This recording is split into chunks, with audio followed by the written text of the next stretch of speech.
피치아 파스토리스 기후를 구하는 슈퍼 효모. 식물은 위대하다. 그들은 빛을 에너지원으로 사용하고 이산화탄소를 약물로 활용한다. 대부분의 다른 생물은 그렇게 하지를 못한다. 다른 생물들은 정확히 반대로 신진대사의 부산물로 이산화탄소를 만들어낸다.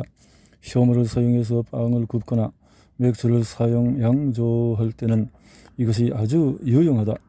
빵을 구울 때는 효모가 배출하는 이산화탄소가 반죽을 부풀게 하고 맥주를 양조할 때는 역시 효모를 통해서 배출되는 이산화탄소가 더욱 선한 맛을 만들어낸다. 생물학에서는 이런 두 근본적으로 다른 삶의 양식을 종속 영양과 독립 영양이라고 부른다. 우리 인간은 다른 모든 동물 효모를 포함한 모든 교류, 대부분의 박테리아와 마찬가지로 종속 영양 생물에 속하. 바로 여기에서 오스트리아 연구가들의 연구가 도움을 줄 수 있을 것으로 보인다. 그들은 2019년 효모균 피치아 파스토리스를 연구했다. 피치아 파스토리스는 신진대사를 위한 탄소 공급, 메탄올을 활용할 수 있다. 하지만 식물처럼 공기 중에서 이 흡수를 하는 대신에 이산화탄소를 방출한다. 이에 연구자들은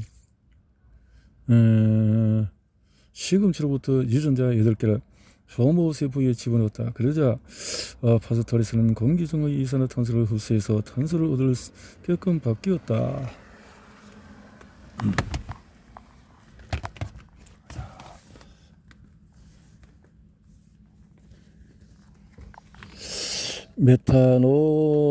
메타노사르시나 바케리, 대멸종을 불러온 미생물. 어마어마한 화산 분출과 새로운 특성을 가진 미생물이 합작해서 지구에 사는 모든 생물의 4분의 3 이상을 싹쓸이한 대멸종을 불러일으켰다. 정말일까? 이런 문장은 무슨 할리우드 전원 영화를 떠올리게 한다. 하지만 이것은 지구 역사상 거의 유례가 없었던 대멸종을 설명한 진지한 과학적인 가설이다. 2억 5,200만 년 전에 일어난 이 시기의 지질층의 이름을 따서 페른기 트라이아스 대멸종의 시대로 메탄을 생성해서 멸종을 일으킨다. 자, 미생물은 벼루 죽음을 견디고 살아남을 수 있을지도 모른다. 미생물이 호흡기 세포융합 바이러스. 감기에는 맥주가 좋다고? 호흡기 세포융합 바이러스는 콧물, 기침, 여러 증상을 유발한다. 이런 증상이 나타나면 힘들지만 며칠이 지나면 저절로 증상이 사라진다. 그럼에도 감기 증상을 완화하기 위한 여러 민간요법이 존재한다. 어떤 것들은 별로 효과도 없고 꽤나 또 어떤 것은 있고 2012년 민간요법에 하나가 추가되었는데 이번에는 굉장히 과학적인 근거가 있는 방법이다. 연구 결과가 발표되자 인터넷에서 감기 효과가 있다는 설이 떠들었다. 오, 진짜 충분히 이해할 만하다. 왜? 대중적으로 사랑받는 음식이 감기에 효과를 보인다고?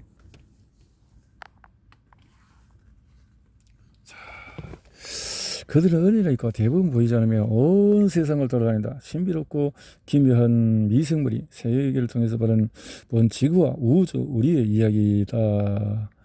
이리 미생물과 함께한다라는 책을 쓰신 이 저자는 누구냐? 생명공학연구에서 시겔라산이 하루에 박테리아 1억 마리 섭취하기? 하루에 사과 한 개면 의사가 필요 없다는 말이 있다. 사과는 의사를 멀리한다. 하지만 사과가 멀리하지 않는 것이 무엇인지 아는가? 그것은 바로 박테리아다. 전형적인 사과 한 개에는 박테리아가 1억 개 정도 있다. 갑자기 사과 먹기 싫어지지 않는가?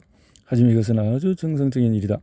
박테리아, 최소한 적절한 박테리아를 우리 몸속으로 들여보내는 것은 우리 건강에 더 중요한 일이다. 박테리아들은 무엇보다도 소화 시스템이 제대로 기능하는 데 도움을 주기 때문이다. 가브리엘 베르크가 이끄는 그라츠 공대 연구팀들은 어떤 박테리아들이 돌아다니는지 살펴보니까 사과에 품종이 8개 구성해서 그 중에 4개는 이렇게 일반 농법과 그 중에서 자연 속에 있는 것이 당연히 많겠죠. 돼지 서코바이러스형 1형은 세상에서 가장 작은 그리고 가장 큰 바이러스는 작다. 바이러스는 그렇게 늦지막이 발견된 것도 바로 크기 때문이다. 바이러스는 박테리아나 다른 모든 미생물보다 훨씬 작다. 알려진 바이러스 가운데 가장 작은 바이러스는 돼지 서코 바이러스 1형이다. 이 바이러스는 돼지를 감염시키지만 이 바이러스와 가까운 친적인 돼지에게 질병을 일으키지 않는다. 돼지 서코 바이러스 1형의 17나노미터에 불과해 크기가 거의 원자 수준에 이른다. 가장 작은 원자 헬륨으로 헬륨 원자 600여개를 일렬로 비율하면 돼지 서코 바이러스 길이에 도달한다. 헬륨 원자도 약간 더 큰 탄소 원자는 알려진 원자 가운데 가장 큰 원자의 경우는 48개만 있으면 가장 큰 바이러스 육안으로 볼 수 있는 미생물계의 세계다. 인체 마이크로바이옴의 미래. 1950년 이 원생동물의 선모와 편모를 더 자세히 연구했을 때 놀라움은 더 커졌다. 많은 선모가 그냥 선모가 아니라 트레포네마 속의 박테리아로 드러난 것이다. 믹소트리카 파라독시를 덮은 25만여 개의 선모는 사실은 하나하나가 모두 박테리아였던 것이다. 이 박테리아들은 주변을 자유롭게 요양하는 대신에 원생동물과 연결되어 있다. 그리고 이 원생동물은 박테리아 덕분에 흰개미 내장을 채우고 있는 끈적끈적한 액체 안에서 더 수월하게 이동할 수 있다. 대신에 박테리아에게 약물을 더 용이하게 공급하는 것을 보상한다.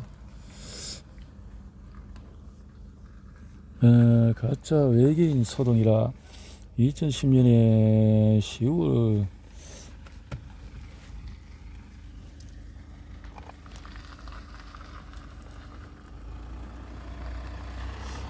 성명에 기자회견에서 설레는 분위기가 감돌았고 모두 속으로 근사한 시나리오를 떠올려보았다.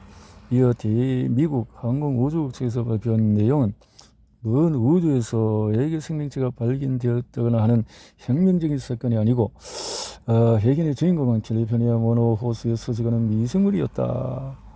미생물 박테리아 호수에서 특별한 그래서 가짜 외계인인가.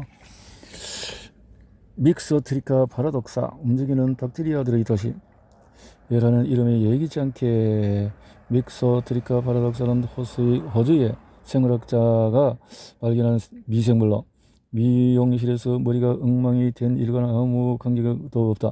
그보다는 진 서덜랜드 흰개미의 내장 속에서 이 미생물을 발견했을 때의 모습을 묘사한 말에 가깝다. 흰개미들은 나무를 먹고 살지만은 나무를 소화하는 것을 혼자 힘으로는 안 된다.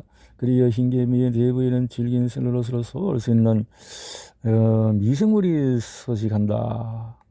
1933년 흰개미 내부에서 지금까지 알려지지 않았던 이 원생들은 비교적 커서 최대 0.5mm 털이 많이 나 있는데 한편으로는 솜털 있고 솜모는 통과하는 물질이 이런 물질이 있었다라는 거죠. 접촉이 많을수록 협업이 순조롭다. 2006년 장기간의 소요들 실험을 시작했을 때 일본 연구자들은 이 모든 것을 알지 못했다. 하지만 5년간의 기다림 끝에 이루어진 첫 분석에서 배양한 미생물 가운데서 분명히 그동안 발견된 로키 어르카에오타의 친척들도 있다는 결과가 나왔다. 이어서 몇 년간 일본 연구자들은 서로 다른 종류의 고세균들을 분리해 순수 배양을 하는 데 성공했다. 다시금 인내심이 요구되었다. 박테리아들은 보통 번식에 불과 몇 시간이 걸리지 않지만 심야의 고세균들은 20일이 소요된다. 그리하여 연구에는 다시금 오랜 세월이 소요되었고 2020년 1월 공식적으로 성공 소식이 들려왔다. 공식적으로 성공 소식이 들려왔다. 인플루엔자 A 바이러스. 미생물이 우주에서 비처럼 내린다면 고대인들은 세상의 불행과 전염병을 가져온다며 갑작스럽게 하늘에 등장하는 혜성을 두려워했다. 혜성은 별이나 행성 같은 보통의 천체들과는 너무나도 달라 보였기에 전쟁, 재앙, 죽음의 징조로 여겨졌다. 혜성에 대한 두려움은 중세를 넘어 근대에 이르러 가령 1681년의 한 전단일은 혜성이 나타난 뒤에 재앙과 함께 고열, 질병, 패스트, 죽음이 나타난다고 주장했다. 20세기의 가장 비중 있는 천문학자 가운데 한 사람마저도 이런 견해를 대변하고 나섰다. 그는 바로 영국 출신의 걸출한 과학자 프레드 호일이었다. 호일은 마그리 버비치 등등등. 자, 호일은 당시 새롭게 개진되었던 우주 탄생의 이론을 거부했다. 그 이론이 정말 웃긴다고 생각해서 조롱하듯이 빅뱅이라고 불렀다. 하지만 호일은 죽음 때까지 우주 대폭발 이론은 받아들이지 않았다. 빅뱅을 받아들이지 않은 것보다도 더 귀한 것은 질병의 유래에 대한 그의 가설이었다. 천문학자가 의학의 소관에 속한 주제에 천착하는 것은 좀 이상해 보인다. 하지만 호일은 많은 바이러스와 박테리아가 사실은 우주에서 유래했고 우주 망원경으로 보이는 항성 간의 커다란 그루마 미생물들이 어마어마하게 뭉쳐져 이루어진 것이라고 여겼다. 이런 미생물들은 차가운 우주에서도 비활성 상태로 있다가 해성이나 소행성 덕분에 지구에 도달해서 질병과 전염병을 유발한다고 보았다. 특히 독감은 이름을 임하 유행하는 것이라고 했다. 1918년 세계적으로 수만 명의 목숨을 앗아간 스페인 독감, 1951년의 영국 독감, 1970년 러시아 독감, 이 모든 독감은 인플루엔자 A 바이러스가 원인이었다. 이 바이러스가 다양한 전염병을 일으켰다.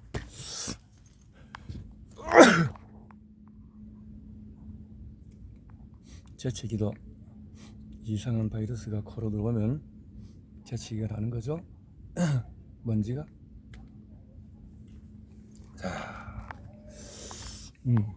인유 두종 바이러스. 우리는 바이러스와 함께 산다. 오랜 생각과는 달리 인간이 독자적으로 생명을 유지하는 것이 아니라는 사실은 그동안 거의 상식이 되었다. 마이크로바이옴, 즉 인체 내부와 피부에 사는 박테리아에 대한 연구가 한창이다.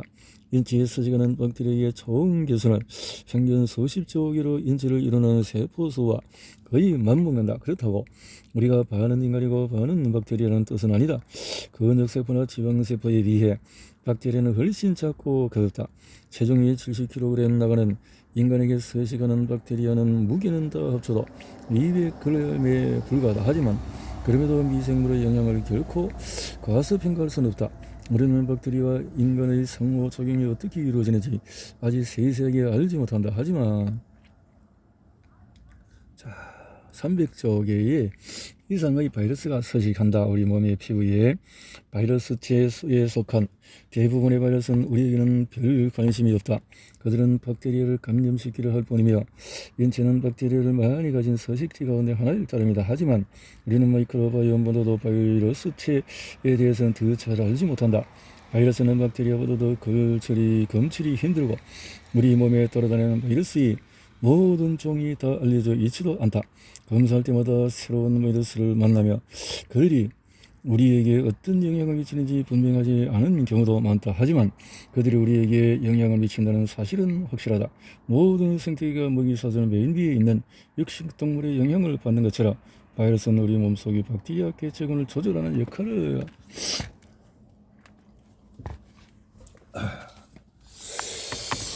헬리코박터 파일로리, 인류의 가장 오랜 동반자.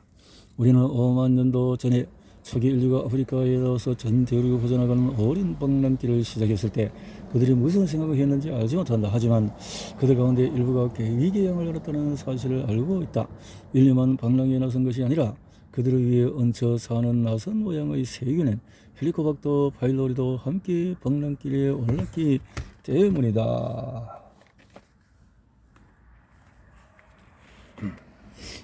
비피더 박테리움 비피더, 세균을 먹으면 건강에 좋을까? 세균을 먹는다니 그건 별로 매력적으로 들리지 않는다. 하지만 미생물은 어디나 있으니 당연히 우리가 먹는 음식에도 들어있다. 식품에 따라서는 세균이 의도적으로 첨가되기도 한다. 유명 요거트 회사는 자기네 요거트에 천연 비피더스가 유산균 40억 마리가 배양액으로 추가하고 또 홍보한다. 사실은 요거트에는 이미 청결한 세균이 포함되어 있다. 우유가 유산균으로 말미암아 걸쭉해지고 시큼해진 것이 바로 요거트니까 말이다. 게다가 광고에 나오는 비피더스균은 이미 오래전부터 거인은 태어나면서부터 우리 안에 살고 있다. 병을 유발하는 다른 세균들은 이것을 좋아하지 않는다. 아직 자신의 면역체계가 발달하지 않은 신생아에게는 이 과정이 특히나 중요하다. 그래서 신생아에게는 참 모유가 필요하다. 비피더 박테리아가 모유를 통해서 모체에서 전달되어 가는 것이다. 그래서 박테리아를 이길 수 있는 것이죠. 요거트 광고가 말이 되지 않는데 이야기는 뭐냐? 그렇다면 뭐하러 비비더스 요거트를 마시하는 것이냐? 비비더스 gen이 소화를 잘 시켜주고 장내를 도와준다고? 좋은 박테리아를 많이 먹을수록 그만큼 아주 논리적으로 들리는 말이다. 그러나 실상은 우리 몸에 있다는 거죠. 피에스테리아 피시시다. 지옥에서 온 세포. 1980년대 말 기르던 물고기들이 갑자기 죄다 죽어버렸을 때 스티븐 스미스는 상당히 상심했다. 이 물고기들이 그의 집 수족관에서 가족의 사랑을 받던 물고기들은 아니었지만 말이다. 이들은 스미스가 박사 논문을 위해서 노스캐롤라이나 조립대학교 연구실에서 연구하던 물고기들이었다. 특정 종에만 죽음이 닥친 것도 아니었다. 그의 연구실 수조에 있던 물고기 전부가 살지 못하고 그렇게 되는 일도 이런 바이러스의 어떤 문제다. 메탈나무 레비박터 오랄리스, 우리의 무해한 친구 고세균. 미생물의 세계는 아직 제대로 알려지지 않은 이상하고 수수께끼 같은 생물이 많다. 수수께끼 같은 걸로 따지자면은 고세균이 단연 으뜸이다. 오랜 세월 고세균은 세균으로 여겨졌다. 그러다가 몇십 년 전에야 비로소 독립적인 생명 형태라는 사실이 알려졌다. 거리와 상어가 생김새와 형태는 비슷해도 진화적으로 거리는 포유류이고 상어는 어리로 완전히 다른 것처럼 박테리아와 고세균도 마찬가지이다.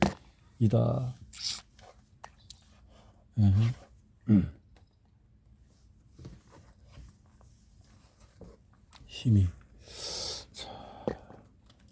페나트로박터, 우리의 아파시엔스. 나일론을 먹는 박테리아가 창조를 반박하다.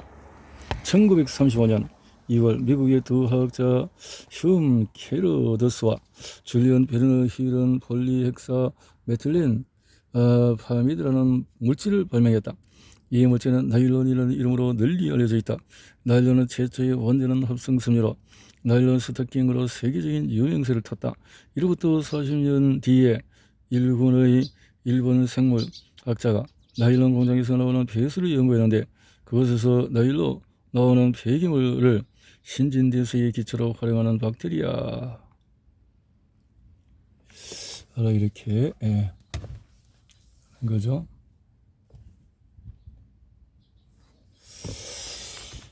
오르토폭스 바이러스 바리올라, 천년두 신과 악마. 소커는 천년두 바이러스 올라는 20세기에 비로소 발견되었다. 이 바이러스가 일으키는 질병으로 말미암아 인류가 이미 몇천 년째 고통받아 오던 참이었다. 천년들은 인류를 괴롭혔던 가장 위험한 천년병 가운데 하나로 사람들은 오랜 세월의 신들이 노해서 그런 역병을 내린다고 생각했다. 천년들을 일으키는 바리올라 바이러스에는 두 종류가 있는데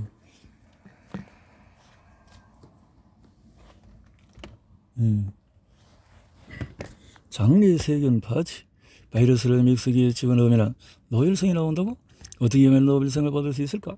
방사성 바이러스를 믹서기에 집어넣으면 된다. 간단한 실험은 아니었지만 허시 체이스 실험, 현대 생물학의 이적효가 되어졌다. 1952년에 허시와 체이스는 굉장히 중요한 질문을 해결하고자 했다. 바로 유전 정보가 어디에 들어있을까 하는 질문이었다. 분자들이 유전, 단백질 아미노산, 리보 핵산도 중요하지만 장내 파지, 바이러스의 머리와 꼬리는 단백질, DNA 속에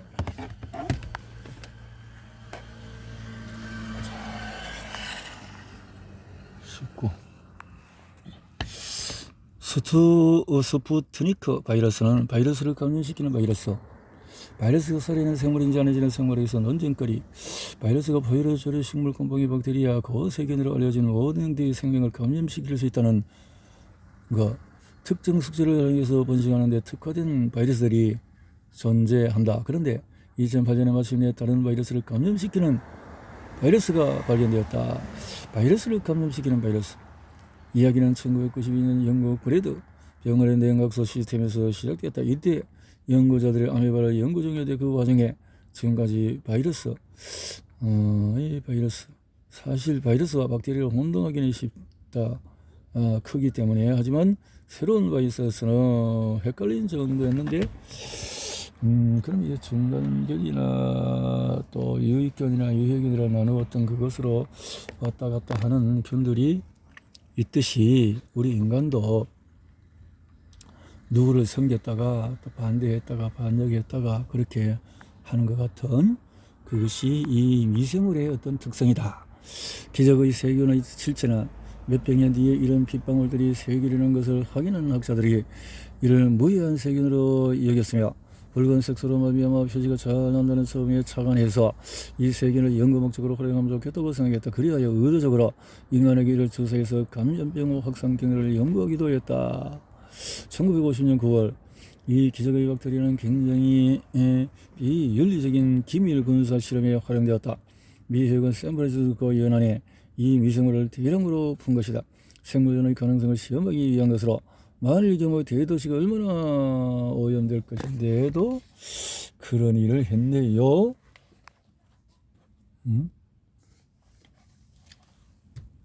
세라티아 마르센세스 공유를 만들어낸 기적의 세균.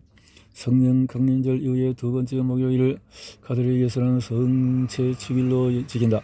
독일어권에서는 이날을 공휴일로 정한 주가 꽤 있는데 대부분 이날이 어떤 날인지 잘 모른 채 진건들이 휴가를 받아서 주말까지 내리시는 사람들이 많다. 성체 축일의 의미가 무엇인지 아는 사람이라도 박테리아 덕분에 이날이 공휴일이 되었다는 사실을 아는 사람이 드물다. 박테리아 때문에 온실가스를 내뿜는 알프스 목장. 결국 지구온난화를 유발하는 것은 소의 잘못이 아니다. 알프스 똥을 싼다고 누가 소를 비난하겠는가. 그럼에도 서두르 배설물 역시 기후 문제를 유발하는 것으로 나타났다. 자연 속에서 메탄 배출될 뿐만 아니라 자연스럽게 흡수되어 없어지기도 한다. 가령수포의 바닥은 메탄을 정화하는 데 탁월하다. 그러나 타형이 얼마나 메탄 필터로 작용하는지는 타형이 어떤 미생물이 서식하는가에 달려 있다. 글쎄.